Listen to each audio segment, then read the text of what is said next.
मेरा नाम रचना है और मेरी कहानी कुछ ऐसी है जो शायद किसी फिल्म में हो तो लोग बोले कि ये सब थोड़ा ज़्यादा नहीं हो गया।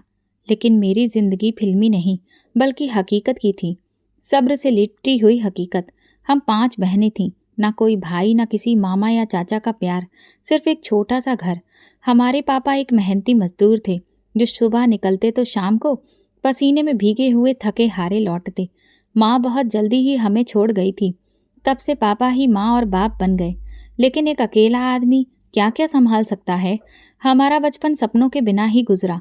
वो सपने जो अक्सर लड़कियां अपनी शादी के बारे में देखती हैं, कपड़े, जेवर और पति का प्यार। हमें तो ये सब बस किसी कहानी की तरह लगते थे। जब किसी मोहल्ले वाले की बेटी की शादी होती तो हम चुपचाप दरवाजे से झांक कर देखते। शादी का हल्ला, तेज तेज गानों की आवाजें, हंसती हुई लड़कियां, सब एक लम्हे को सपना जैसा लगता था।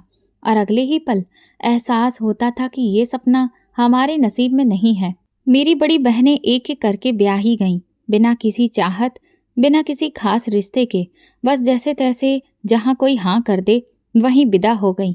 एक दिन बड़ी दीदी बोली, पापा रचना के लिए कोई अच्छा रिश्ता देखना, वो हम सबसे अलग है, उसका नसीब अच्छा होना चाहिए।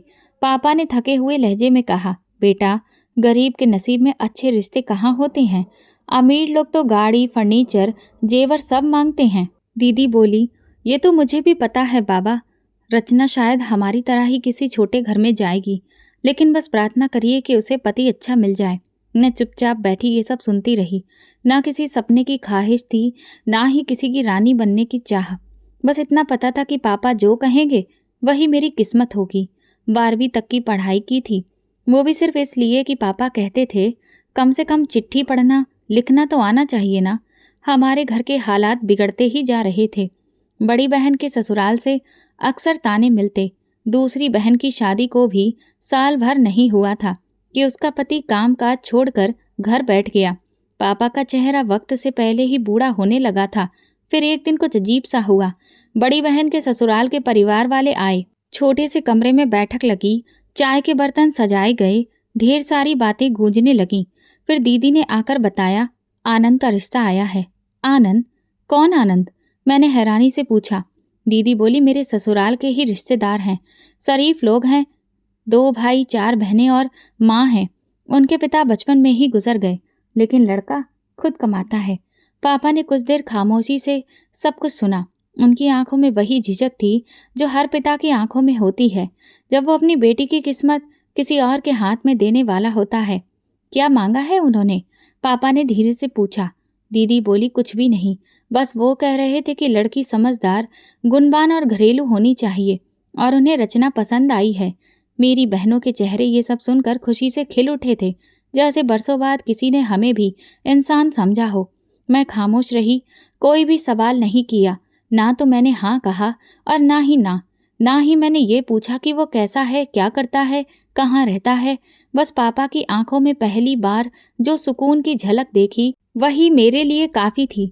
अगली सुबह पापा ने सबको इकट्ठा किया और कहा, मैंने इस रिश्ते के लिए हाँ कर दी है। आनंद अच्छा लड़का है, अपनी माँ बहनों का ख्याल रखता है, जिम्मेदार भी है। रचना का नसीब अच्छा है, भगवान ने ये रिश्ता बिना मांगे ही दे दिया है। उसी समय मुझे पहली बार ये लगा कि शायद भगवान ने मेरी सुन ली है। लेकिन उस पल में भी एक परीक्षा छुपी हुई थी, वो परीक्षा जिसकी शुरुआत तो उसी दिन हुई, लेकिन अंजाम बरसों बाद मिला। शादी के दिन सब सादगी से हुआ, न ढोल न बड़ी बारात, कुछ करीबी रिश्तेदार, कुछ बर्तन और 2-3 कपड़ों के जोड़े। मैं खामोशी से सब देखती रही। मुझे खुशी भी थी और अजीब सा सुकून भी, जैसे जो होना था हो गया, अब बस जो सामने आए वो निभाना है। आनंद पहली बार मेरे सामने बैठा तो लगा जैसे वो मुझे नहीं, मेरी आंखों में छुपे सवालों को देख रहा हो। उसकी नज़रें गहरी थीं, लेकिन लहजा नरम। शादी की पहली रात सब लोग जा चुके थे और कमरे में सिर्फ हम दोनों थे। वो मेरे पास आकर बैठ गया। कुछ लम्हे खामोशी में गुजरे, फिर वो धीरे से बोला, मैं अपनी बहन भाइयों में सबसे बड़ा हूँ। पिताजी बचपन में ही दुनिया से चले गए थे, माँ ने ही हमें जैसे तैसे पाला, तब से मैं ही सबका सहारा हूँ। मैंने सिर झुका लिया। वो बोलता रहा, मैं तुमसे कुछ भी छुपाना नहीं चाहता। हमारे घर में बहुत सारी कमियां हैं, लेकिन मैंने हमेशा ये कोशिश की है कि कभी किसी को भी खाली हाथ ना लौटने दूं। तो मेरी पत्नी हो, मेरा साथ दोगी तो ज़िंदगी थोड़ी आसान हो जाएगी। एक बात और, अलग घर या किसी चीज़ की फरमाइश ना करना। जो कुछ भी है वो सब तुम्हें खुद ही महसूस करना है। मैंने उसकी बातें ध्यान से सुनी, जिसमें ना ही किसी तरह की शिकायत थी और ना ही कोई दिखावे की बात। सिर्फ सच था जो अक्सर शादियां छुपा लेती हैं। आपने मुझे साफ-साफ सब कुछ बता दिया, इसलिए मैं भी वादा करती हूँ कि आपकी हर बात का साथ दूंगी। मेरी आवाज़ बहुत धीमी थी, लेकिन मेरे अंदर एक वादा जाग उठा। मैंने फैसला किया कि शिकायत नहीं करनी है, बस चलते रहना है।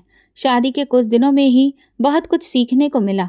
आनंद की 4 बहनें थीं, सब अलग-अलग मिजाज की। माँ यानी मेरी सास हर बात पर अपनी राय देती और अक्सर ये महसूस करवाती कि ये घर उनका है। मैं चुपचाप रहती, बस काम सीखती, उनके घर के रीति रिवाज समझती और दिल में किसी बात को जगह नहीं देती। आनंद सुबह काम पर जाता और शाम को वापस आता, अक्सर थका हुआ होता, लेकिन हर बार बहनों की छोटी छोटी फरमाइशों पर मुस्कुराकर सिर हिला देता। एक रात जब सब सो चुके थे, आनंद ने मुझे बुलाया, कमरे में बैठो। तो उसने अचानक कहा, मैं दुबई जाना चाहता हूँ। मैं चौंक कर देखा। कब? कुछ हफ्तों में। एक जानने वाले के जरिए वहाँ काम मिला है। महीने का काफ़ी अच्छा पैसा है। वहाँ से पैसे भेजूंगा तो बाकी बहनों की शादी का इंतजाम हो जाएगा।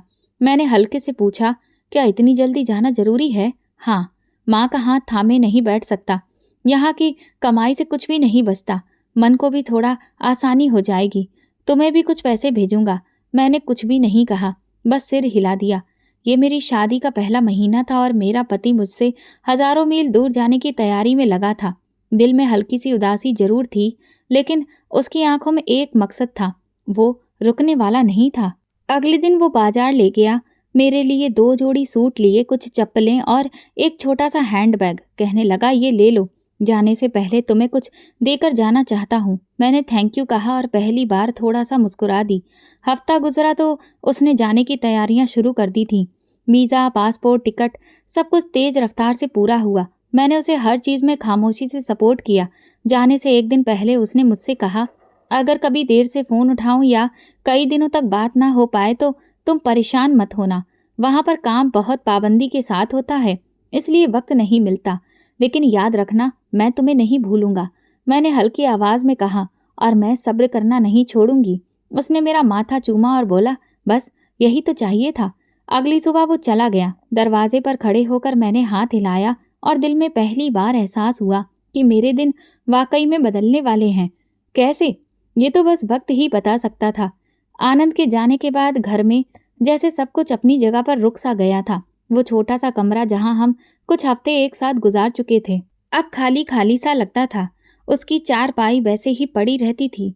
सास अक्सर ताना देती, बाहर गए हुए तुम्हारे पति कोई राजकुमार नहीं है। समझ में आया? आनंद ने दुबई पहुंचते ही फोन किया। वो कुछ थका थका सा लग रहा था, लेकिन आवाज में वही हिम्मत थी। अभी यहाँ पर रहने की जगह थोड़ी छोटी है, साथ में 4 और लोग भी रहते हैं, लेकिन काम ठीक है। मैं कुछ दिनों में पैसे भेज दूंगा। एक हफ्ते बाद घर में सास ने ऐलान किया, आनंद ने कुछ पैसे भेजे हैं। सारी बहनें जमा हो गईं, जैसे किसी पॉकेट मनी के मिलने का ऐलान हो गया हो। मैं किचन में बर्तन धो रही थी, किसी ने मुझे बुलाया भी नहीं। शाम को जब सब लोग खाने पर बैठे तो मैंने धीरे से पूछा, माँ जी, क्या कुछ पैसे मुझे भी मिलेंगे? कुछ ज़रूरी चीज़ें लेनी थी। सास ने तेज निगाहों से देखा, जो खा रही हो वो क्या कम है? घर का खर्च सब हम उठा रहे हैं, बाहर से जो आता है वो सभी के लिए है। तुम्हारे पर्सनल खर्चों का तो सवाल ही पैदा नहीं होता। ये सुनकर मैं खामोश हो गई, ना कोई जवाब दिया, ना किसी से शिकायत की। रात को आनंद से बात हुई तो वो कहने लगा, मैंने माँ को कहा है कि तुम्हें कुछ अलग से पैसे दे दिया करें। मैंने सिर्फ इतना कहा, किसी से मांगने की आदत नहीं है मुझे, जो मिलता है वही काफ़ी है। उसके बाद पैसे तो आते रहे, कभी महीने बाद, कभी 2 महीने में। मेरी मौजूदगी लेकिन अक्सर नज़रअंदाज कर दी जाती थी। नंदें आपस में सैर की बातें करती, मोबाइल पर नए कपड़ों की डिज़ाइन देखती और सास एक एक चीज़ में उनकी हाँ में हाँ मिलाती थी। मैं बस घर के काम करती और अपने कमरे में आकर सूजन वाले पैर दबाने लगती।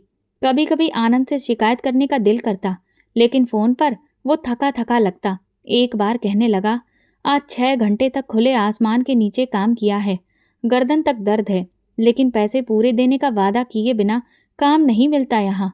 मैं सुनकर खामोश हो गई। खुद पर शर्मिंदगी महसूस हुई कि अब कुछ कहना भी शायद खुदगर्जी होगी। एक दिन घर में हलचल मच गई। सुबह से ही मेहमान आ रहे थे। सास और नंदे बहुत ही खुशहाल घूम रही थीं। मैं कोने से सुना, 3 बहनों के रिश्ते एक साथ तय हो गए हैं। मुझे बहुत हैरत हुई। इतनी बड़ी बात, और मुझे बताना भी ज़रूरी नहीं समझा। सास बोली, हमें तो अपनी बेटियों की किस्मत पर नाज है। तीनों एक साथ विदा हो जाएंगी और सब कुछ आनंद के भेजे पैसों से होगा। मैं उस रात छत पर बैठी रही। आसमान साफ था, लेकिन मेरे दिल में बादल थे। बहनों की शादियां एक साथ, मतलब कि बहुत बड़ा खर्चा, कपड़े, दहेज, बारात, खाना, सब। क्या आनंद इतना सब कुछ अकेले कर लेगा? कुछ दिन बाद जब आनंद से बात हुई तो उसने खुद बताया, शायद मैं 3 महीने और रुकूं। एक कंपनी में डबल शिफ्ट करने का मौका मिला है। सैलरी भी ज़्यादा होगी। बहनों के लिए हर चीज़ अच्छी लेनी है। मैं थोड़ा फिक्र करते हुए बोली, इतने दिन तक वहाँ पर अकेले रहोगे? सेहत का ख्याल रखना। तुम परेशान मत हो। वो बोला, भगवान बहुत बड़ा है, सब कुछ हो जाएगा। अगले दिन सास ने मुझे कपड़ों की लिस्ट पकड़ाकर बोला, तुम बाजार जाओ, ये सारी चीजें देखो, दुल्हनों के लिए हैं, सब चीज अच्छी लेना, पैसों की फिक्र मत करना। मैंने वो लिस्ट पढ़ी, कुछ बोले बिना बाजार गई। कपड़े देखे, सास के कहे शब्द याद रखे, वापस आकर सब कुछ बता दिया। किसी ने शाबाशी नहीं दी, ना ही पूछा कि तुमने कुछ अपने लिए देखा था या फिर कुछ पसंद आया। मैंने फिर काम संभाल लिया। घर की सफाई, दावत का इंतजाम, सामान की लिस्ट, सब कुछ। आनंद ने फोन पर कहा, शादियों के बाद मैं तुम्हारे लिए कुछ जरूर लाऊंगा। मैंने कहा, आप बस सही सलामत रहें और जल्दी घर वापस आ जाएं, यही काफ़ी है। शादियों की तारीख पास आ रही थी। घर के अंदर हर वक्त कुछ न कुछ हो रहा था। कहीं पर दर्जी कपड़ों का नाप ले रहा था, तो कहीं खाने पीने का सारा अंदाजा लगाया जा रहा था, और कहीं मेरी नंदें अपने जेवरों की मैचिंग और सैंडल पसंद कर रही थीं। आनंद की तरफ से अब रोज़ फ़ोन आता था, ये वाली चीज़ आ गई, ये काम हो गया, माँ को याद दिला देना कि बर्तनों का ऑर्डर वक्त पर देना है। हर बात का खास किरदार। सिर्फ एक इंसान था, आनंद, लेकिन वही यहाँ पर मौजूद नहीं था। बस उसकी मेहनत, उसके भेजे हुए पैसे, उसकी हिदायतें घर के हर कोने में महसूस होती थीं। एक दिन नंद ने कहा, भाई ने मेरी पसंद के जेवर के लिए अलग से पैसे भेजे हैं, अभी जाकर मैं बुक करवा लेती हूँ। सास ने बड़े ही फक्र से सर हिलाया, मेरा बेटा है, किसी चीज़ की कमी नहीं आने देगा। मैं चुपचाप पास बैठी थी, एक गिलास में चाय डाल रही थी। किसी ने पूछा तक नहीं कि तुम कुछ लेना चाहती हो या नहीं। उसी शाम आनंद का फ़ोन आया, कुछ हिसाब किताब थोड़ा सा गड़बड़ा गया है, लगता है कि पैसे थोड़े कम पड़ जाएंगे। 2 दिन में सब पता करके बताता हूँ। 2 दिन नहीं, 3 दिन के बाद फ़ोन आया। आवाज़ में अजीब सी थकान थी। मैंने कुछ कर्ज ले लिया है यहाँ, अभी उसे वक्त पर वापस करना होगा। शादियों का वक्त करीब आ रहा है, कुछ चीज़ें अभी भी बाकी हैं। मैंने धीरे से कहा, तुम खुद पर इतना बोझ मत लो, तुम्हारे शरीर की भी एक सीमा है। उसने हल्के लहजे में कहा, बस ये दिन निकल जाएं, फिर मैं बस आराम करूँगा। तैयारी का दायरा अब घर की चादर से बाहर निकलने लगा था। पास के गांव से मेहमानों को बुलाया जा रहा था। बारात के खाने के लिए 4 अलग अलग लिस्ट बनाई जा रही थी। हलवाई का कहना था कि हर शादी का खाना ऐसा बनेगा कि लोग याद रखेंगे। एक दिन जब दावत के बर्तन आए, उनके साथ हिसाब का रजिस्टर भी था। मैंने पास से देखा तो सब कुछ आनंद के नाम पर ही लिखा हुआ था। हर चीज़ की कीमत, हर दिन का खर्चा। रजिस्टर के आखिर में कर्ज की बात भी साफ साफ दिख रही थी। 2 जगह से कर्ज लिया गया था और दोनों ही दुबई से थे। मैंने धीरे से मोबाइल में उन नंबरों को सेव कर लिया, लेकिन कुछ भी नहीं कहा। रात को आनंद का फ़ोन आया। कमर सीधी करने का भी वक्त नहीं मिलता। सुबह काम, शाम को सामान की खरीदारी और फिर बहनों की फरमाइशें। बस सब खुश हों यही चाहता हूँ। और तुम खुश हो? मैंने हल्की आवाज़ में पूछा। वो खामोश रहा, फिर धीरे से बोला, मेरी खुशी उनकी ही खुशी में है। तुम प्रार्थना करो कि ये कर्ज जल्दी उतर जाए। फ़ोन बंद हुआ तो मैंने दराज खोली। शादी की पहली रात जो सोने का सेट मिला था वो वैसे ही वेलवेट के बॉक्स में रखा हुआ था। मैंने कभी पहना ही नहीं था। मैंने धीरे से उसे हाथ में लिया। वजन बहुत ज़्यादा महसूस हो रहा था। अगले दिन उसे साथ लेकर बाजार चली गई। दुकानदार ने वजन किया, कीमत बताई और मैंने उसे बेच दिया। पैसे हाथ में आए तो अजीब सा सुकून महसूस हुआ। शाम को घर आकर मैंने आनंद को फ़ोन किया, तुम्हारा एक कर्ज ख़त्म कर दिया है। वो चौंक गया, क्या मतलब?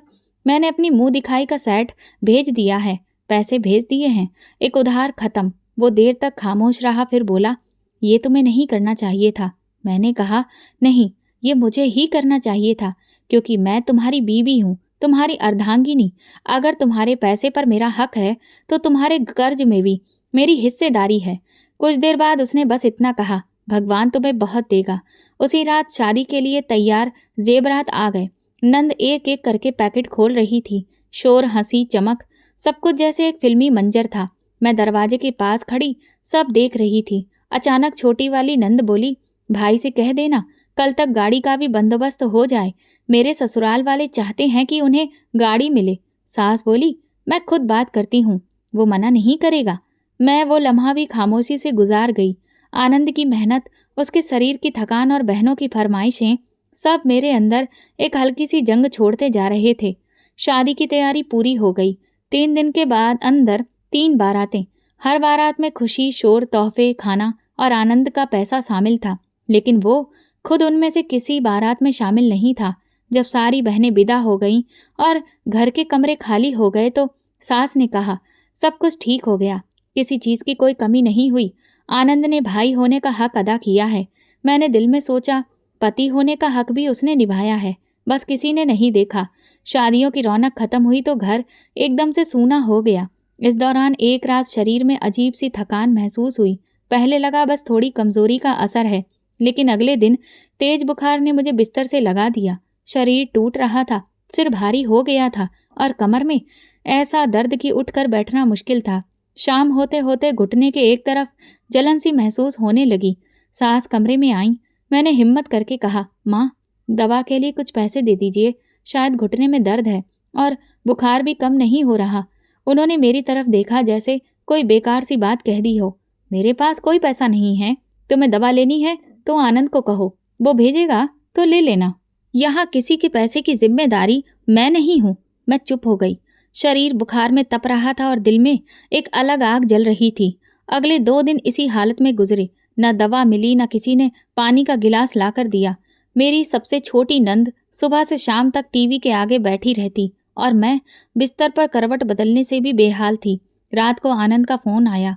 तुम्हारी आवाज़ ठीक नहीं लग रही, सब ठीक तो है? मैंने हल्की सी मुस्कान से कहा, बस मौसम बदल रहा है, शायद इसी वजह से तबीयत थोड़ी खराब हो गई है। तुम फिक्र मत करो, मैं सब संभाल लूंगी। आनंद की सांसें भारी हो गईं। मैं अभी कुछ दिन से काम पर नहीं जा सका, बहुत थकान महसूस हो रही है, लेकिन कर्ज तो चुकाने हैं, पैसे भेजने ही होंगे। मैंने जवाब दिया, मैं भगवान से प्रार्थना करूंगी कि तुम्हारी सारी मुश्किलें आसान हों और तुम्हें सलामत रखें। बाकी सब तो चलता रहेगा। फोन बंद हुआ तो आंखों में नमी आ गई, लेकिन बुखार की तपिश ने सांसों को और ज्यादा गहरा कर दिया। दूसरे दिन शरीर की हरारत इतनी बढ़ चुकी थी कि सांस लेना मुश्किल लगने लगा। होंठ सूखे हुए, माथा जलता हुआ और पसीने के साथ शरीर जैसे दवा की मांग कर रहा था। मैंने फिर से हिम्मत करके अपनी सास से कहा, माँ जी, अगर कुछ दवा ला देती तो शायद मेरा बुखार कम हो जाता। उन्होंने तेवर चढ़ाकर कहा, मेरे बच्चों की शादी के बाद थोड़े बहुत पैसे बचे हैं, वो भी किसी बेकार दवा पर लगाऊं? तू मुझे आनंद ने जिम्मेदारी दी है पैसे संभालने की, वो तुम्हारे लिए नहीं आए हैं। इस बार मैंने कुछ नहीं कहा। कमरे में जाकर दरवाज़ा बंद कर लिया। तकिए पर सिर रखकर लेट गई। 2 दिन से कुछ खाया भी नहीं था, बस पानी से गुजारा चल रहा था। उस दिन दोपहर को नंद की सहेलियां आईं। हंसती हुई बोली, तुम्हारे भाई ने तीनों बहनों की शादी एक साथ करके तो कमाल कर दिया। कोई तकलीफ तो नहीं हुई शादियों में? नंद ने हंसकर जवाब दिया, हमें क्यों तकलीफ होती, सब काम तो उसने संभाला है खुद से। बहू तो बस देखती रही जैसे कि मेहमान हो। दोपहर के बाद जब बुखार थोड़ा कम हुआ तो मैंने धीरे से आनंद को मैसेज किया, 2 दिन से दवा नहीं ली है, माँ जी कहती हैं कि पैसे नहीं हैं, अगर मुमकिन हो सके तो कुछ पैसे भेज देना, वरना मेरी तबीयत बिगड़ जाएगी। 1 घंटे बाद उसका फ़ोन आया। बहुत परेशान लग रहा था। क्या तुम्हें इतना बुखार है और किसी ने दवा भी नहीं दी? मैं अभी कुछ पैसे भेजता हूँ। मैंने तो माँ को पहले ही कहा था कि तुम्हें हर महीने खर्च दिया करें। मैंने कहा बस 2 दिन निकल गए, मैं बेहतर हूँ अब, तुम खुद परेशान मत हो। सच कहूँ तो मुझे ज़्यादा फिक्र तुम्हारी है, तुम्हारे कंधों पर ही सब कुछ है। उसकी आवाज़ में अफसोस था। मैंने तो सोचा था कि तुम्हें कभी कोई परेशानी नहीं होने दूंगा, लेकिन हालात मेरे काबू से बाहर जा रहे हैं। उसी शाम घर में सब लोग बैठे थे। सास ने अचानक ऊंची आवाज में कहा, सबको बता दूं, जो पैसे आनंद भेजता है वो सब मेरे हाथ में है। कोई बहू या बाहर वाली उन पर दावा ना करे। वो मेरे बेटे के पैसे हैं, मेरे घर के लिए आते हैं। मैं चुपचाप ये बात सुनकर अंदर चली गई, दरवाज़ा बंद किया और बिस्तर पर बैठ गई। शायद पहली बार दिल में एहसास हुआ कि मेरे होने या ना होने से यहाँ किसी को फर्क ही नहीं पड़ता। तीसरी शादी के सिर्फ 2 हफ्ते बाद ही छोटी वाली नंद का रिश्ता तय हो गया। ये सब कुछ इतनी जल्दी में हुआ कि घर में एक बार फिर से तैयारियों की गूंज सुनाई देने लगी। आनंद ने दुबई से बताया कि अब वो वापसी की तैयारी कर रहा है। काम का बोझ, शरीर की थकान और अधूरे कर्ज उसकी आवाज में झलकने लगे थे, लेकिन वो रुका नहीं। कहने लगा, बस छोटी की शादी की तैयारी भी अच्छी तरह से हो जाए, फिर मैं वापस आ जाऊंगा। शायद कुछ आराम भी मिल जाए। मैं जानती थी कि आराम उसकी किस्मत में लिखा ही नहीं गया है। दुबई में उसका शरीर जख्मी होना शुरू हो गया था। कभी हाथों पर छाले निकल आते थे तो कभी पैर सूज जाते, लेकिन वो दवा लेने से मना कर देता। कहता, ये बस वक्त की बात है, खुद ही ठीक हो जाएगा। वापसी से एक दिन पहले उसने मैसेज भेजा, मैं आ रहा हूँ। मैंने दिल में कई सारी बातें जमा कर रखी थीं, मगर सिर्फ इतना लिखा, मैं इंतजार करूंगी। आनंद वापस आया तो वो नहीं था जो गया था। रंग दब चुका था, चेहरे पर छोटे छोटे जख्म थे और हाथों की खाल छिल चुकी थी। मैंने दरवाजे पर देखा, वो मुस्कुराया। अंदर आते ही सोफे पर बैठ गया। मैंने पूछा, क्या हुआ? गाड़ी चाहिए बारात के लिए, ससुराल वाले मांग रहे हैं। मैंने कहा, तुम्हारी सेहत, तुमने किसी डॉक्टर को दिखाया? अभी मेरे पास वक्त नहीं है, पहले ये शादी भी हो जाए, फिर उसके बाद सब देख लूंगा। अगले दिन सुबह वो बाजार गया। शाम को लौटा तो हाथ में गाड़ी की बुकिंग की रसीद थी। मैंने देखा तो चेहरे पर थकान और आंखों में बोझ था। कर्ज लिया? मैंने उससे पूछा तो उसने सर हिला दिया। पैसे थे ही कहाँ, लेकिन लड़की की इज्जत का सवाल है, इनकार नहीं कर सका। रात को सास और नंद बैठी थीं। नंद बड़ी ही खुशी से बोली, पता है, जब मैंने भाई से कहा कि मुझे भी गाड़ी चाहिए तो वो एक पल को चुप हो गया। अगर मेरे पापा होते ना तो शायद बिना मांगे सब कुछ दे देते। वो ये बात कहते हुए रो पड़ी। सास ने उसके सिर पर हाथ रखा। आनंद तुम्हारा बाप भी है और भाई भी, सब कुछ उसी का है। मैं दरवाजे पर खड़ी ये सब सुनती रही। आनंद ने कुछ नहीं कहा, सिर्फ आंखें बंद कर लीं। शादी के दिन गाड़ी आई, बारात पहुंची, लोग तारीफ करते रहे। सबने कहा आनंद ने फिर से कमाल कर दिया, लेकिन किसी ने नहीं पूछा कि उस गाड़ी की कीमत क्या थी, किसने किन जख्मों के साथ ये सब कुछ मुमकिन बनाया। बारात चली गई, मेहमान चले गए और आनंद एक दिन खामोशी से बैठा था। मैंने उसके पैर देखे, जगह जगह पर जख्म थे, कुछ पर पुरानी पपड़ी जमी हुई थी। मैं झुकी और कहा, अब मुझे तुम्हें डॉक्टर के पास ले जाना है। उसने आंखें खोली। अब सब खत्म हो गया है, शादियां हो गई हैं, माँ भी खुश हैं, बहनें अपने घरों में हैं। अब शायद मैं खुद को भी संभाल सकूं। मैंने पहली बार उसकी आंखों में आंसू देखे। वो आंसू शायद बरसों से दबे थे, जो किसी के लिए नहीं बह रहे थे, सिर्फ खुद के लिए। आनंद की वापसी को अभी ज़्यादा दिन नहीं गुजरे थे। पहले सिर्फ शरीर पर दाने निकले थे, फिर उनमें पानी भरने लगा। कुछ दिन बाद वे दाने फटने लगे और उनमें से मवाद बहना शुरू हो गया। मैंने कई बार कहा, चलो किसी डॉक्टर को दिखाते हैं, ये साधारण जख्म नहीं लग रहे। वो हर बार यही जवाब देता, बस शरीर थक गया है, कुछ आराम चाहिए, खुद ही ठीक हो जाएगा। मैं रोज उसके जख्मों पर मरहम लगाती, डेटॉल से साफ करती, पट्टी बांधती, लेकिन उसकी बीमारी बढ़ती गई। कभी हाथों पर, कभी पैरों पर, कभी कमर पर। जख्मों की संख्या बढ़ती चली गई। एक दिन सास कमरे में आई। आनंद ने कमर मोड़कर पीठ दिखाई तो उनके चेहरे पर घिन वाला भाव आया। ये क्या हो रहा है तुझे? इतने सारे जख्म और ये मवाद? आनंद ने नजरें झुकाई। माँ, पता नहीं क्या है, दर्द भी बहुत होता है, लेकिन अभी डॉक्टर के पास जा नहीं पाया हूँ। सास का लहजा बदल गया। ये बीमारी तो कोढ़ लगती है। वैसी ही है ना? कोढ़? भगवान न करे, लेकिन लगता तो वैसा ही है। मैंने नरमी से कहा, ऐसा कुछ नहीं है, हम डॉक्टर के पास जा रहे हैं। उन्होंने हाथ झटक कर कहा, हाँ हाँ, जाओ जाओ, लेकिन इससे पहले सब बता दो, ये बीमारी घर के किसी और को ना लग जाए। मुझे और मेरी बेटियों को कुछ हुआ तो तुम समझ लेना। मैं तो अपनी जिंदगी में इतना कुछ बुरा नहीं किया है जितना ये मेरे बेटे पर सजा बनकर आया है। आनंद सुनकर सिर्फ आंखें बंद कर चुका था, जैसे हर बात उसके अंदर धस रही हो। मैंने कहा, माँ जी, ये कोई सजा नहीं है, बस एक बीमारी है, वक्त पर इलाज हो जाएगा। उन्होंने ताना मारा, वक्त? कौन सा वक्त बाकी है? तुम दोनों तो अब इस घर के लिए बोझ हो गए हो। और हाँ, जो पैसे आते थे वो भी अब बंद हो गए हैं। मैं कुछ कहने वाली थी कि नंद कमरे में आ गई। माँ, मेरी सहेली ने बताया है कि ये कोढ़ की बीमारी होती है और ये फैलती भी है। वो कह रही थी कि उसे तो देखने से भी डर लगता है। साहस ने तेजी से कहा, बस अब यही बाकी रह गया था। आनंद, मैंने तुझे पैदा किया, पाला, लेकिन अब ये सब कुछ देखने की हिम्मत नहीं है। तू और तेरी बीबी अब इस घर में नहीं रह सकते। जब तक तुम्हारी बीमारी खत्म नहीं हो जाती, तुम दोनों यहाँ से निकल जाओ। आनंद ने पहली बार सर उठाया। माँ, मैं कहाँ जाऊँगा? जहाँ मर्जी, लेकिन यहाँ नहीं रहोगे। ये घर मेरी बेटी और उनके बच्चों के लिए सुरक्षित रहना चाहिए। तुम जैसे बीमार के साथ रहना गुनाह है। मैंने आनंद का हाथ पकड़ा। चलो, हम निकल जाएंगे। हमें किसी चीज़ की ज़रूरत नहीं। उसी रात बिना किसी सामान के हम घर से निकल आए। आनंद बड़ी मुश्किल से चल रहा था। मैंने उसका बाजू पकड़ा। बस कुछ देर और सब्र, और सब बेहतर हो जाएगा। हम दोनों पैदल गांव से कुछ दूरी पर आ गए। एक सुनसान जगह पर पुरानी झोपड़ी नुमा झाड़ियाँ थीं। हमने अपने पुराने कपड़ों और प्लास्टिक की सीट से एक छायादार जगह बनाई। यही हमारा नया ठिकाना था। बारिश का मौसम पास था। झोपड़ी बार बार टपकती। मैं सारी रात हाथ में छोटा सा कपड़ा लेकर पानी की बूंदों को रोकती रहती और सुबह आनंद के जख्मों की पट्टियां बदलती। पास की कोठी में काम मांगा। सुबह सफाई के लिए 2 घंटे काम करती। काम से वापस आकर खाना बनाती और आनंद की दवा खुद जंगली जड़ी बूटियों से तैयार करती। ना किसी से मदद ली, ना किसी से पूछा। एक दिन काम से लौटी तो देखा कि आनंद के जख्मों से खून बह रहा था। मैंने पट्टी खोली तो देखा कि जख्म गहरा हो चुका था। आनंद ने आंखें खोली। माफ करना रचना, मैं तुम पर बोझ बन गया हूँ। मैंने आंखों में आते पानी को रोका। तुम मेरे पति हो, बोझ नहीं हो। कल मैं पास के शहर जाऊंगी, दवा लेकर आऊंगी। तुम सिर्फ हिम्मत मत हारना। वो हल्के से मुस्कुराया।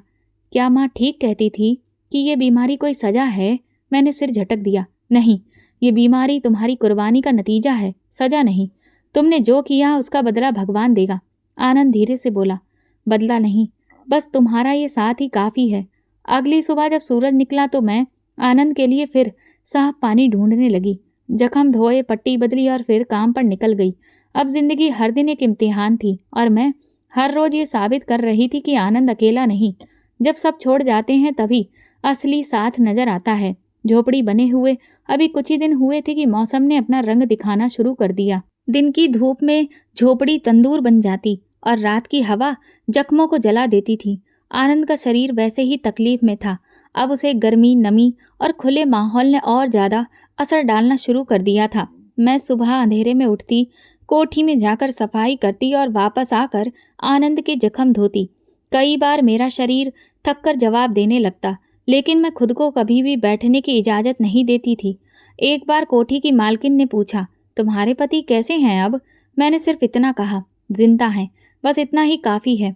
वापसी पर जब झोपड़ी नज़र आती तो दिल को एक धड़का सा लगता कि ना जाने आज क्या हाल होगा। एक दिन लौटी तो देखा कि आनंद चुपचाप लेटा हुआ था। उसके कपड़े पसीने से भीगे थे और चेहरा पीला था। मैं घबराकर आगे बढ़ी। क्या हुआ? उसने बड़ी मुश्किल से कहा। आज सांस लेने में थोड़ी तकलीफ हो रही है। मैं जल्दी से झोपड़ी के बाहर से पानी का मटका लाई, कपड़ा भिगोकर माथे पर रखा।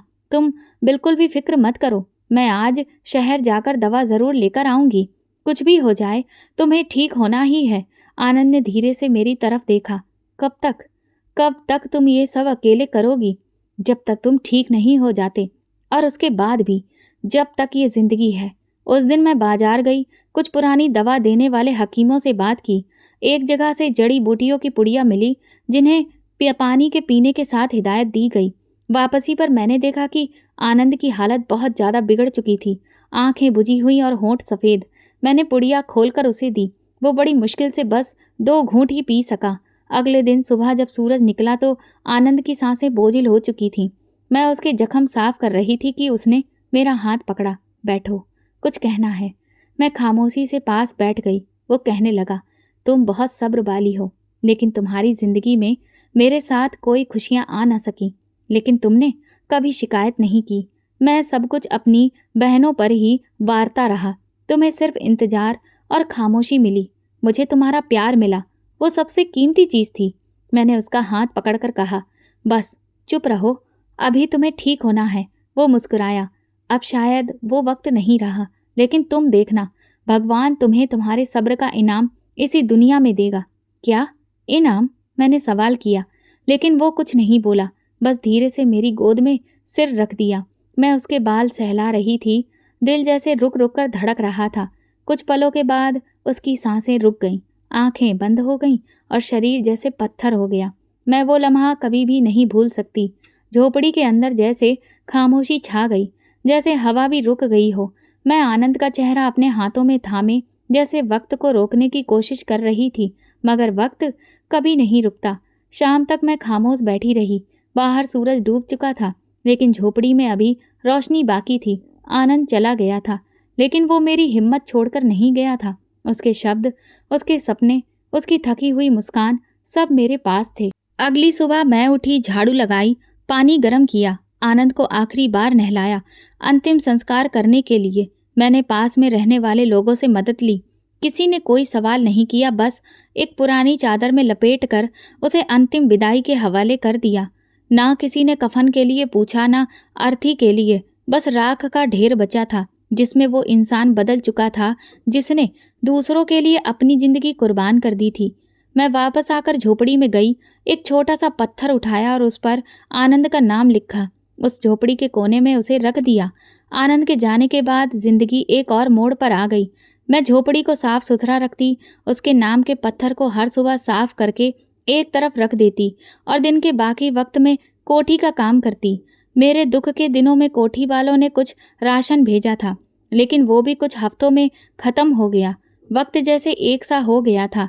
दिन और रात में कोई फर्क नहीं रह गया था मेरे लिए। दुख के 40 दिन कुछ अजीब से गुजरे। आनंद की आवाज़ जैसे कानों में गूंजती रहती, भगवान तुम्हें तुम्हारे सब्र का इनाम देगा। बार बार ये शब्द मेरे मन में आते और मैं खामोशी से झोपड़ी की छत को देखती रहती। वो छत जो बादलों के आते ही टपकने लगती थी, अब भीगने के लिए तैयार खड़ी थी। फिर वो दिन भी आ गया जब आनंद को गए हुए 40 दिन हो गए थे। मैंने उसके लिए प्रार्थना की कि भगवान उसे सुकून दे। खुद को दुपट्टे में अच्छे से लपेटा और बाहर निकल आई। पास के पेड़ के नीचे बैठ गई। 2 दिन से पेट में कुछ भी नहीं गया था। कोठी में भी काम बंद कर दिया गया था। शायद अब उन्हें मेरी ज़रूरत नहीं थी। शाम को वापस झोपड़ी पहुंची तो हल्की सी सर्दी महसूस हुई। कमज़ोरी अब और ज़्यादा बढ़ चुकी थी।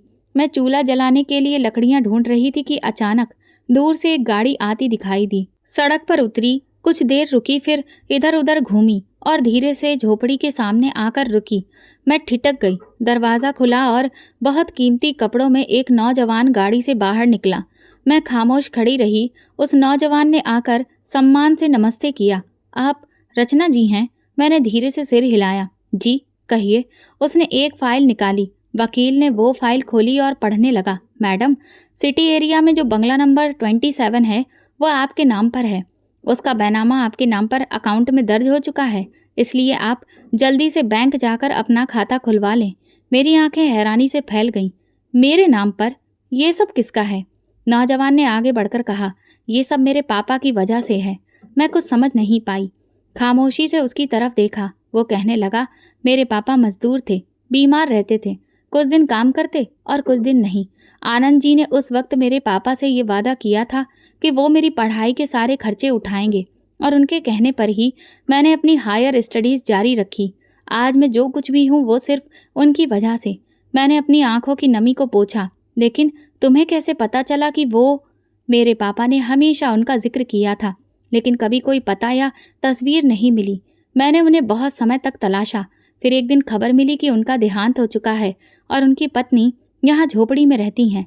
वो थोड़ी देर रुका, फिर धीरे से बोला, मैंने उनके नाम पर वो बंगला खरीदा, रजिस्ट्री करवाई, लेकिन ये सब उन्हीं का है और अब आपका। मैंने ज़मीन की तरफ देखा। झोपड़ी के कोने में वही आनंद का पत्थर रखा था जिस पर मैंने उसका नाम लिखा था। नौजवान ने आगे बढ़कर कहा, आप मेरी माँ की तरह हैं। मेरी माँ तो बचपन में ही मुझे छोड़कर चली गई थी और मेरे पापा भी कुछ साल पहले चले गए, लेकिन आनंद साहब हमेशा मेरे लिए पिता जैसे थे। अब आप ही मेरी माँ हैं। मेरे मुंह से कुछ नहीं निकला, बस दिल में खामोशी से भगवान का शुक्र अदा किया।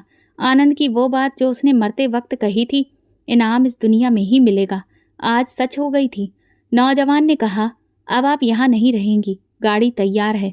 हम आपको आपके नए घर लेकर जाएंगे। मैं झोपड़ी के अंदर गई, आनंद के पत्थर को अपने दुपट्टे में समेटा, कुछ पुराने कपड़े उठाए और बाहर आ गई। नौजवान ने झोपड़ी को देखा और धीरे से बोला, यहाँ वो रहते थे? यहीं पर उनका आखिरी वक्त गुजरा। मैंने सिर झुकाकर जवाब दिया। पहली बार मैं गाड़ी में बैठकर सुकून महसूस कर रही थी। दरवाजे के बाहर वही झोपड़ी धुंध में कहीं खो रही थी। बड़े घर में वो लेकर गया। बड़े गेट से अंदर दाखिल हुई तो सब कुछ नया सा लगा। आंगन में ताज़ा पेंट की खुशबू थी। दरवाजे पर सुनहरे अक्षरों से आनंद विला नाम लिखा था। मेरे कदम एक पल को रुक गए। दिल जैसे किसी लम्हे में वापस जा चुका था। आनंद के साथ बीते लम्हे, वो झोपड़ी, वो खामोशी, वो जख्म सब आंखों के सामने घूमने लगे थे। उस नौजवान ने दरवाज़ा खोला और कहा, अंदर आइए, ये अब आपका घर है। मैं धीरे धीरे अंदर गई। कमरों में साफ सुथरा फर्नीचर, सफ़ेद पर्दे और फर्श पर बिछी कालीन देखकर मेरी आंखें भर आईं। सब कुछ मेरे लिए नहीं था, ये आनंद के लिए था। जो कुछ भी उसने दूसरों के लिए किया, आज वही नेकी बनकर मेरे सामने खड़ी थी। नौजवान ने आगे बढ़कर कमरे की चाबी मुझे दी। ये अब आपका कमरा है। आपको जो भी चाहिए हो मुझे बता देना। मैं रोज़ सुबह आकर आपसे मुलाकात किया करूँगा। मैंने कहा, बेटा तुमने अपना नाम नहीं बताया। वो मुस्कुराया। जतिन, मेरा नाम जतिन है, लेकिन अब मैं सिर्फ वही हूँ जो आपके लिए होना चाहिए था, आपका बेटा। कमरे में आकर जैसे ही दरवाज़ा बंद किया, दिल में एक अजीब सा सुकून उतर आया। मैंने दुपट्टे से आनंद के नाम वाला पत्थर निकाला और अलमारी के ऊपर एक ऊंची जगह पर रख दिया। आनंद को भी एक ठिकाना मिल गया था और मुझे भी। दिन गुजरते गए। जतिन हर हफ्ते कुछ ज़रूरी सामान लेकर आता, साथ में कारोबार की रिपोर्ट भी देता। पिछले महीने का मुनाफा उसके पिछले महीने से बेहतर रहा। अब हम एक और ब्रांच खोलने की तैयारी में हैं। मैं सिर्फ सुनकर सर हिला देती। मेरे लिए वो कागजी कार्रवाई कोई मायने नहीं रखती थी। मेरे लिए असली अहमियत इस बात की थी कि आनंद का नाम अभी भी जीता जागता था। एक दिन जतिन ने कहा, माँ, मैं चाहता हूँ कि हम कुछ ऐसा करें जिससे आनंद साहब की याद हमेशा कायम रहे। मैंने कुछ लम्हे सोचा, फिर कहा, हाँ, कुछ ऐसा जो दूसरों के दर्द का इलाज करे, जो उन लोगों के लिए हो जिन्हें बीमारी के हालत में ठुकराया जाता है, जैसे आनंद को ठुकराया गया था। जतिन ने धीरे से कहा, हाँ, वो बीमारी नहीं थी, लेकिन लोग उसे सजा कहकर दूर हो गए। अगर एक जगह ऐसी हो जहाँ किसी को कोई ना दुत्कारे, तो वही आनंद का असली नाम होगा। जतिन ने झट से कहा, तो फिर अस्पताल? हाँ, एक अस्पताल आनंद के नाम पर, जहाँ कोढ़ की जिद्दी बीमारियां या भयंकर लाइलाज बीमारियों का इलाज हो और मरीज को इंसान समझा जाए। जतिन ने मेरे सामने फाइल रखी। कल ही हम ज़मीन देखने जाएंगे। आप प्रार्थना करिए कि हम ये काम जल्दी शुरू कर सकें। अगले दिन हम एक बड़े से खाली प्लॉट पर गए। मैंने चारों तरफ नज़र दौड़ाई। ज़मीन सुनसान थी।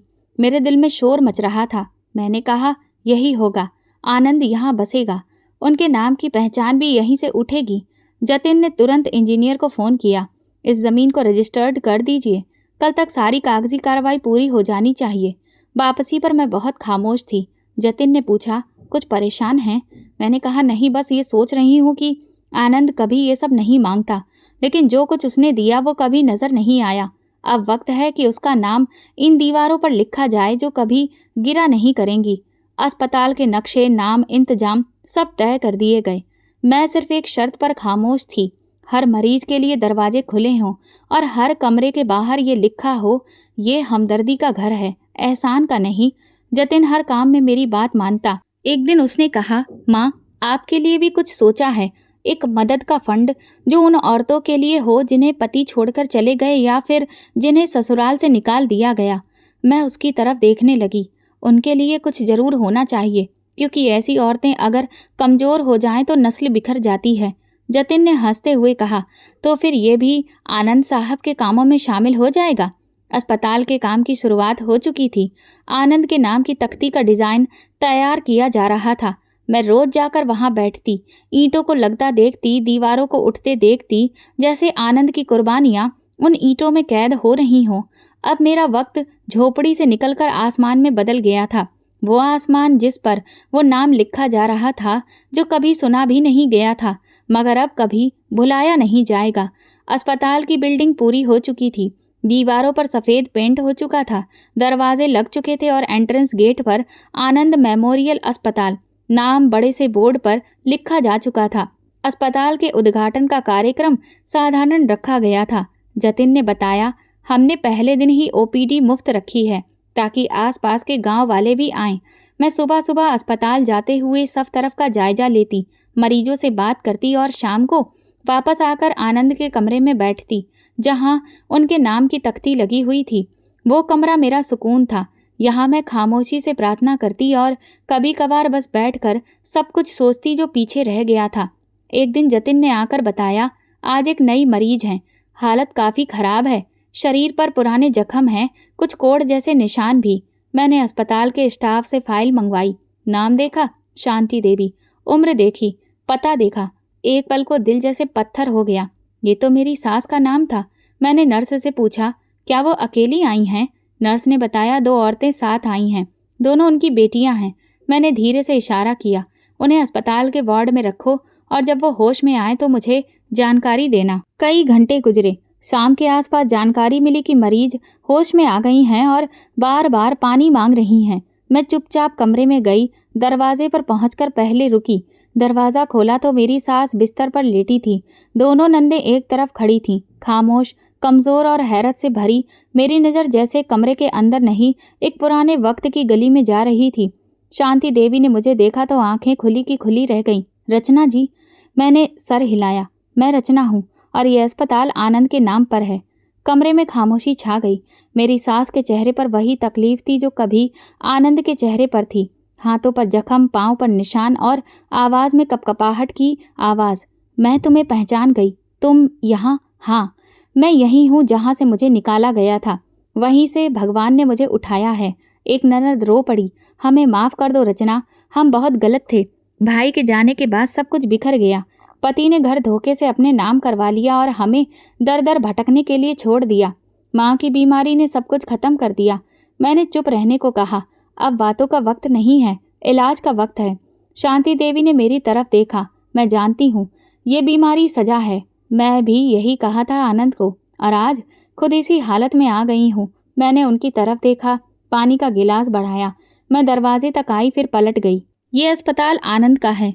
वही इंसान जिसे तुमने बोझ समझा, जिसे तुमने घर से निकाला, वही आज तुम्हें छांव दे रहा है।